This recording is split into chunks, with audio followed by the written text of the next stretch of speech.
We should start with England, really, because that is the story of the weekend. They were absolutely phenomenal against the All Blacks. A chastening experience for us to see how far away we were from the All Blacks and then to see how far away the All Blacks were from England. A dominant performance from start to finish from England. One of the best performances I've ever seen from an England team. Is it that good? I think one of the best performances I've ever seen, full stop. Certainly one of the best performances I've ever seen against the All Blacks. I thought we were exceptional against them in November, and we had all the answers to everything they threw at us. And I think that was maybe an All Black team at the end of their season, a little bit tired, needed a little bit of reinvention. This was an All Black team, absolutely buzzing at the height of their powers, coming off the back of hugely confident performance against us the week before. And I just thought England were outstanding. Their defensive strategy and understanding how to shut down the All Black game plan was brilliant. Their one-on-one tackling, phenomenal. Their tactical kicking from George Ford was brilliant. Some of the heroics from Owen Farrell running around for half a game on one leg was real leadership. So I thought it was an exceptional performance, and if they go and get to 85 or 90% of that again, I think that they'll be the ones to lift the trophy at the weekend. What was the defensive strategy? What were they doing against New Zealand that prevented New Zealand from doing what they did to us? Well, they played quite high on the outside, a little bit like what South Africa try and do.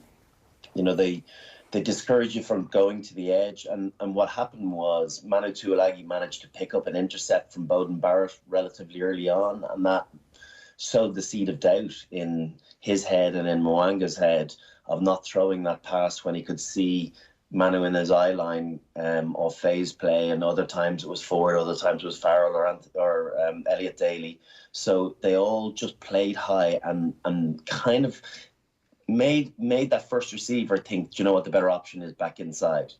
And what you have to do against that is you still have to trust your catch and give, and risk a second intercept, because if you don't get to that edge, then you're completely limited to what you're able to do, and they're forcing your hand. So I also think they weren't a million miles away from being broken a number of times, but because of the ferocity of their tackling from Underhill and on players like Whitelock and Ritalik and Kieran Reid, who are the go forward, who are the brains trust of that team. When they all got knocked backwards, you could just see England absolutely swell with confidence the longer the game went on. So I thought it was a tactical masterclass and a tackling masterclass as well. So Brian, just to clarify, the way around that ferocious line speed, because it's something that we saw in Dublin at the start of the year, is basically just to stick to the process, try and get the ball out as wide as possible. Is it an option to kick over England at that point as well, or is that just a bit too panicky, and is that what they wanted to do with that tactic? No, we saw that's what New Zealand. We saw them going to the kick pass against South Africa in the first game, and I think you can do that. Yeah, I think what you can get your out have to do is kind of running across, so you buy some time with switch plays, try and pull that defense up, and then you can go to the kick pass, or you can go to a longer skip pass if that 13 makes a decision to bite right in. So there are opportunities around it. I suppose it all gets negated. That line speed all gets negated by the speed of ruck ball. And I think that's where England won the battle as well, with Underhill and Curry having a field day, and even Wilson, when he came on, having a field day at the ruck and slowing it down. And it allows defensive alignment, and then it allows you to get good spacings and then get off the line. Whereas if you are able to have second and a half or 2 second rucks, players can't set into the positions they want to be. So it's there's a couple of different factors involved in this, but because of their selection at ruck time as well, England didn't go to dead rucks that they knew they weren't going to get. When they realised the All Blacks had one possession, they left bodies just into the defensive line and set for the next phase. And then when there was an opportunity to pill for one, they piled numbers in and they counter-rucked, and they made an absolute mess of the ruck. How far behind England are we at this stage? When they blew us off the pitch in the Aviva at the start of the year, we kind of put it down to us being a little bit too confident and too cocky. But now it's happened again at Twickenham, and they've annihilated an All Blacks team who annihilated us. So it seems like we're quite far behind that. Yeah, listen, rugby can turn around in a matter of weeks, though. We've seen that before. We saw it with ourselves. The game after the All Blacks, we got somewhat humbled by England on our own patch, and that really took the wind out of our sails. I think things can change in sport very quickly, but at the moment, on the basis of our last performance and their last performance, the gap does seem to be pretty seismic. But I think depending on whether you get your attitude right and whether you front up on any given day, I don't think we will be blown apart 9 out of 10 times. I think we're capable of living with England, but at the moment they're just buzzing with confidence. And this English team, compared to where we've been over the course of the World Cup, looks to be a bit better than us for sure. Eddie Jones obviously gave himself the flexibility of having the 2 out halves in the team for the Australia game. He made the decision to go with Farrell at 10 for the New Zealand game. He made the decision to go back and reinsert the 2 out halves and to play in a different way. There's a flexibility built into what he's done over the last 2.5, 3 seasons that comes from having Ford and Farrell and giving them both game time, using that, and then also having a different style of play. That maybe that's one of the key lessons that we need to take away from this World Cup, is that you need flexibility in your playing squad and in your style. Yeah, I think that one of the most interesting things that Eddie has talked about, I don't know if you would have seen the press conference after the Australian game where he kind of jokingly gave out to a journalist for not getting that Ford hadn't been dropped in that game. He was just given a different role. And that he wasn't afraid to go and change his 3-quarter line when Ford had such a great World Cup up to that point. Henry Slade in the centre hadn't a lot of game time, but they just felt they needed a bit of a more physical backline defence against the threats of what Australia threw. So it's a real horses for courses situation whereas now I think he feels as though the sides that he played last week in the All Blacks and probably this week as well, Ford is better suited to a great tactical kicking game, but also the ability to have great first and second receiver to get to that edge to cause them problems. There is a chance, it's a final, there's a chance that they'll get nullified by South Africa. They get drawn into that arm wrestle, and I would imagine it's not going to be a cricket score victory by England. It'll still be tight, but they still have to be brave, and they still have to try and go after the areas that they've had some success so far, and particularly last weekend. And I think that access of Ford and Farrell and Tuolangi of sitting defenders inside, but then still being able to unleash the speed of Watson or May or Daly is a huge threat to them. And they've got their timing on their backline plays brilliant, where in previous years that being a little bit off gives defensive teams a chance to realign, whereas they've been absolutely on the money and pulling the trigger and passing very well, and that's why they've gotten some edges. Brian, I wanted to bring up the comments that you made last week after the Ireland defeat, and how Lancasters' coaching influence and the stuff at Leinster, the being comfortable in chaos, may have had an influence with Ireland, because Ethan Asiwid during the week pretty much said exactly the same thing you said, that Ireland had taken a little bit of what was going on at Leinster in the year they were successful, and then had decided to go back to a more pre-programmed style. And I don't want to put words in Isa's mouth, but that's basically what he was saying. Leo Cullen was asked after the Zebra game at the weekend what he made of that, and he was talking about the other coaching changes in the other provinces, and just felt like there wasn't as much influence really from the provincial setup to the international setup as was being made out. He was asking, Ulster had their changes from Les Kiss from John Gibbs to Les Kiss to whoever, and Connacht the same, from Pat Lam to Keane to Andy Friend. I think maybe a little bit of the whole message got lost here. Was it not really essentially that what was going on at Leinster was something the Leinster players really enjoyed and wanted more of at international level? Was that kind of the key point that you and Isa were getting at? Yeah, and I think my understanding of when Joe went to the national team, I think all the other provincial players, when they got a taste of Joe Schmidt coaching, they were like, oh my God, what have we missed the last number of years? This guy is the bee's knees. And they loved going there. And then when they went back to their provincial team, and this is a general statement, I'm not saying it's the case with every individual, but I don't think they felt that what they were doing provincially probably was to the same level of coaching as Joe Schmidt.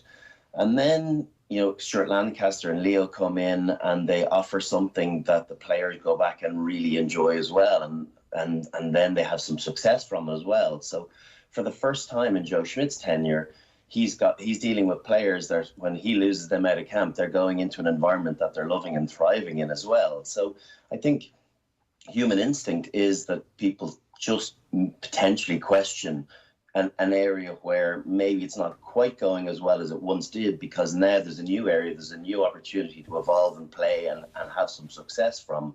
Maybe we can incorporate a bit of that into it. I haven't actually spoken to the players about that. I don't know if they've given me the truth around it, but I just feel that's a possibility. It looks a little bit from the outside, because I do know how much they enjoy training and playing in a Leinster jersey, and it is still the lion's share of the Irish squad that we're talking about as well. Yeah, it seems almost as if Leinster thought they were being blamed somehow for what had happened at international level, but that it was kind of the reverse, right?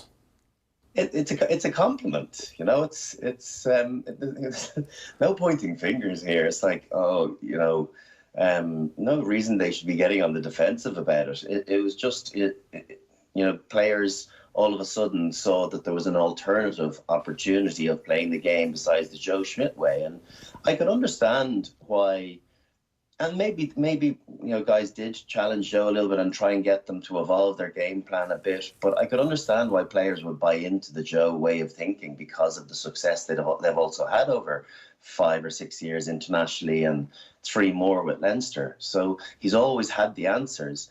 And just unfortunately, this year, the game plan that we saw and the manner in which we played it didn't provide the answers. But that should definitely be the trade-off, Brian. If you've got kind of a rugby union who is so controlling over all its players, who has all the players playing for its national team, playing within the country's boundaries week in, week out for their provinces, that there should be a little bit of experimentation within the provinces, because they're not being allowed to go abroad, they're not being allowed to actually go and see other rugby cultures and actually try other things out, that the experimentation needs to come from within, and that experimentation needs to be embraced by the national team.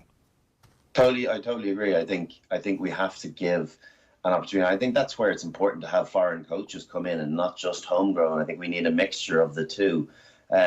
Because you have to see other ways of the game being played. And that's why the overseas players are such a vital component to the provincial setups and their success, is because we get a taste of how other countries are doing it. And when you throw all of that into a pot, you work out what's best for you. And having someone like Stuart come in from an English environment, and obviously, he had huge disappointment, but he had a point to prove. But you have to remember too, England before the World Cup disappointment had finished. They'd won a couple of Six Nations and just had been beaten in a Grand Slam game 3 or 4 consecutive years. So they were on the cusp of something, and they were playing a decent style. It just, everything just landed on his desk with all the negativity landed on Stuart with Rugby World Cup. But in actual fact, he had done some really good stuff. So we're getting a flavour of that. And I think it is very important that we maintain that, and we still have, the Isas and the Doug Howletts and those players coming in to give us a taste as to what they've done within their national setups too. Yeah, it's no harm having Stephen Larkham down in Munster as well. That's the type of level of coaching that we need to be injecting. Totally. I think that those sort of moves are great moves. You want the great brains of the game coming and influencing, players within Ireland, because they'll have had a taste of Irish coaching, and it's good to know what the Australians are doing. Owen makes a great point about us not letting our players go away. I definitely feel like maybe now there is an opportunity for us to allow players to go away for a couple of years in the middle of a World Cup cycle and see what the other ideas that are out there. Because if you take the example of coaching, for example, if Ron O'Gara had just stayed in Ireland, who knows where he'd be now. But the fact that he's gone out, seen what they do at Crusaders, seen what they do in Paris, if and when at any point in the future he does come back to the Irish setup, he'll be a far better coach for having gone away. You could say the same for a lot of those players who are just behind the top rank of players who should be off playing in England, like Chris Farrell obviously was much better player for his year in France. Yeah, you could. I think there is an argument for it. Of course there is. I think it's potentially a dangerous play as well, because obviously, if you have an exodus of 4 or 5 or 6 key international players, and all of a sudden they're playing 30 or 35 games for their club in France or in England, and then you're looking for them to play 10 internationals on top of that, it's going to have a negative impact on their on a season. That's the simple fact of it. You can't play 40 to 45 high octane games and expect yourself to have a consistent performance and not pick up injuries over the course of a calendar year. So, it's something that I don't think the union will concede. I think they're going to maintain their plan of not picking players that travel overseas, and I can understand why, because not that long ago we were talking about what a brilliant setup it was, and then all of a sudden, just because of this disappointment, now we've got to completely have a rethink as to why it's all gone wrong. You make a point, Ger, that some players going away, it will improve them, but I think an even stronger point would be that they get looked after so well that they are given the best opportunity to play their best rugby in the green shirt, because they don't play that much for their provinces. All right, we'll definitely come back to that afterwards. It turns out we've got 4 whole years to try and work out what's wrong with our system. So it sounded like you're aiming for an England, or predicting an England victory in a narrow enough game at the weekend, Brian?